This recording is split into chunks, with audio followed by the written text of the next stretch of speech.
బులెటిన్లో మరో breaking news. Satyavedu MLA కోనేటి ఆదిమూలం బాధితురాలు మరోసారి వార్తల్లో నిలిచింది. తనను సోషల్ మీడియాలో విపరీతంగా ట్రోల్ చేస్తున్నారంటూ ఆత్మహత్య చేసుకుంటా అని వాట్సాప్ గ్రూపుల్లో మెసేజ్ పెట్టింది.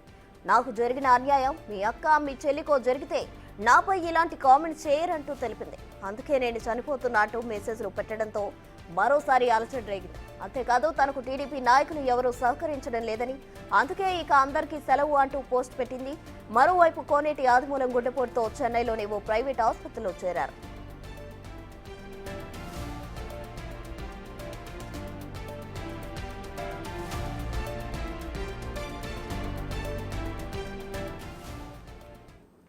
సత్యవేడు ఎమ్మెల్యే కోనేటి ఆదిమూలం బాధితురాలు మరోసారి వార్తల్లో నిలిచారు. తనను సోషల్ మీడియాలో వేధిస్తున్నారు అంటూ ఆమె మెసేజ్ పెట్టి ఆత్మహత్య చేసుకుంటా అంటున్నారు. దీనికి సంబంధించి మరిన్ని వివరాలు మా ప్రతినిధి దామోదర్ అందిస్తారు. దామోదర్, ప్రస్తుత రాష్ట్ర వ్యాప్తంగా సంచలనం కలిగించిన ఆదిమూలం సెక్స్ వీడియోలకు సంబంధించి అందులో ఉన్న బాధితురాలు అయితే మొన్న సాయంత్రం తిరుపతి ఈస్ట్ పోలీస్ స్టేషన్ లో ఫిర్యాదు చేసింది. అయితే ఆ తర్వాత ఆమె నిన్న ఏదైతే పరీక్షలకు నిరాకరించినట్టు సమాచారం. అయితే మరోవైపు ఆమె నిన్న తన ఏదైతే సోషల్ మీడియాలో రాత్రి 12:30 సమయంలో ఒక మెసేజ్ పెట్టిన సమాచారం. ముఖ్యంగా టీడీపీ ఏదైతే ఇప్పుడు సత్యవేడు నియోజకవర్గానికి సంబంధించి మీడియా గ్రూపుల్లో తనకెవరూ సహకరించడం లేదు, ఈ పార్టీ నాయకులు ఎవరు సహకరించడం లేదు, మీ తల్లి చెల్లికి ఇలాంటివి జరిగితే మీరు ఊరుకుంటారా అంటూ తాను ఆత్మహత్య చేసుకుంటానంటూ ఒక మెసేజ్ పెట్టింది గ్రూప్ లో. అయితే దీనికి సంబంధించి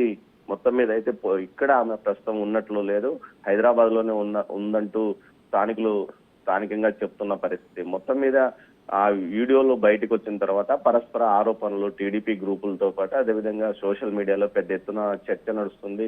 ముఖ్యంగా ఆమె గురించి కొంతమంది, ఆమెకు అనుకూలంగా కొంతమంది, ఆమెకు వ్యతిరేకంగా మరికొంతమంది ట్రోల్స్ చేస్తున్న పరిస్థితి. ఈ నేపథ్యంలో ఆమె నిన్న రాత్రి ఈ విధంగా సోషల్ మీడియా గ్రూప్ లో ఈ విధంగా మెసేజ్ పెట్టడం జరిగింది.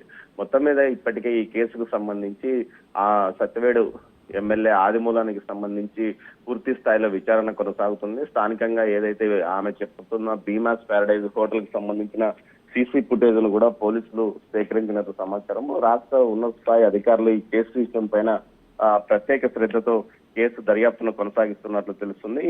జూలై 6, 17వ తేదీల్లో నేను ఆ గదుల్లోకి వదిలానంటే ఆ సమయానికి సంబంధించిన సీసీ ఫుటేజ్ ను కూడా భీమాస్ ప్యారడైజ్ హోటల్లో తీసుకున్నారు. అదేవిధంగా 10వ తేదీన ఆగస్టు 10వ తేదీన అదే హోటల్ కు మళ్ళీ రావాలని ఎమ్మెల్యే బెదిరించడంతో తాను తన భర్తను మొత్తం సీసీ కెమెరా ఏదైతే పెన్ కెమెరా తీసుకెళ్లి విజువల్స్ అన్ని రికార్డ్ చేశానని చెప్పిన నేపథ్యంలో ఆ పెన్ డ్రైవ్ సంబంధించిన ఒరిజినల్ పెన్ డ్రైవ్ ను కూడా పోలీసులు స్వాధీనం చేసుకున్నట్టు తెలుస్తుంది. మొత్తం మీద దీనికి సంబంధించి నిన్న ఉదయం ఆమెను తిరుపతిలోనే ప్రసూతి ఆసుపత్రిలో చికిత్స కోసం ఏదైతే వైద్య పరీక్షలు చేయించుకోవాలంటూ కూడా పోలీసులు డాక్టర్లు కోరినప్పటికీ ఆమె నిరాకరించి వెళ్ళిపోయినట్లు చెప్తున్నారు. మొత్తం మీద ఈ కేసుకు సంబంధించి పోలీసులు దర్యాప్తుకు వేగంగా కొనసాగుతుంది. ఇప్పటికే సీసీ ఫుటేజ్ సేకరించినట్లు సమాచారం. మరోవైపు సోషల్ మీడియాలో ట్రోల్స్ రావడంతో ఆమె ఆవేదన చెంది ఈ విధంగా పోస్ట్ పెట్టినట్టు తెలుస్తుంది. మరోవైపు పెద్ద ఎత్తున విమర్శలు ప్రతి విమర్శలలాగా ట్రోల్స్ పెద్ద ఎత్తున వస్తున్నాయి. దీంతో పాటు దళిత సంఘాల నాయకులు పెద్ద ఎత్తున ఆదిమూలానికి మద్దతుగా మాట్లాడుతున్న పరిస్థితి కూడా నియోజకవర్గంలో కనిపిస్తుంది. దామోదర్, మరోవైపు అటు ఆదిమూలం గుండెపోటుతో చెన్నైలోని హాస్పిటల్లో జాయిన్ అయ్యారు అనే సమాచారం అందింది. దానికి సంబంధించిన డీటెయిల్స్ చెప్తారా?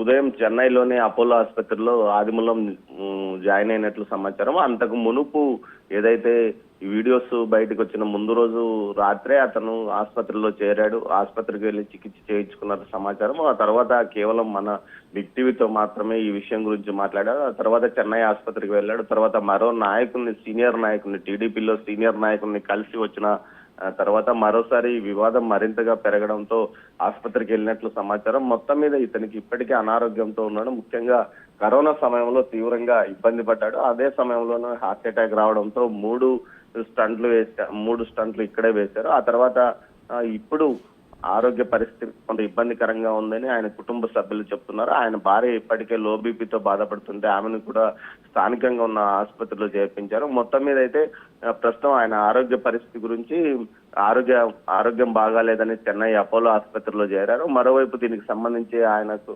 అరెస్ట్ ఎప్పుడు ఉంటుంది, ఆయన అరెస్ట్ చేస్తారా లేకపోతే బెయిల్ కోసం కోర్టుకు వెళ్తాడా అన్న చర్చ కూడా నడుస్తుంది. మొత్తం మీద ఈ కేసుకు సంబంధించి అనారోగ్య అంటే 72 సంవత్సరాల వయసున్న ఈ వ్యక్తిని అరెస్ట్ చేసే అవకాశం ఉండదని అంటున్నారు న్యాయ నిపుణులు. మరోవైపు దీనికి సంబంధించి బెయిల్ కోసం అతను ప్రయత్నిస్తున్నట్లు కూడా అతని లాయర్ల ద్వారా ప్రయత్నిస్తున్నట్లు తెలుస్తుంది. మొత్తం మీద ఈ కేసుకు సంబంధించి పూర్తి సమగ్రంగా ఆధారాలు లభ్యమైన తర్వాతనే దీనికి సంబంధించి తదుపరి చర్యలు ఉంటాయని ఉన్నతాధికారులు అంటున్నారు. మరోవైపు మొత్తం మీద వీడియో ఒరిజినలా కాదా అనే దానికి సంబంధించి ఫోరెన్సిక్ ఇప్పటికే పంపించినట్లు తెలుస్తుంది. ఈ వివరాలు మొత్తం సాక్ష్యాధారాలన్నీ ఆ ఎమ్మెల్యేకి వ్యతిరేకంగా ఉంటే ఖచ్చితంగా ఆయన అదుపులోకి తీసుకుని విచారిస్తాం, లేకపోతే కోర్టు ఏ విధంగా చెప్తే ఆ విధంగా వెళ్తామని కూడా అధికారులు అంటున్న పరిస్థితి. మొత్తం మీద ప్రస్తుతం ఆయన చెన్నై అపోలో ఆసుపత్రిలోనే ఉన్నారు. Right Damodar, thank you.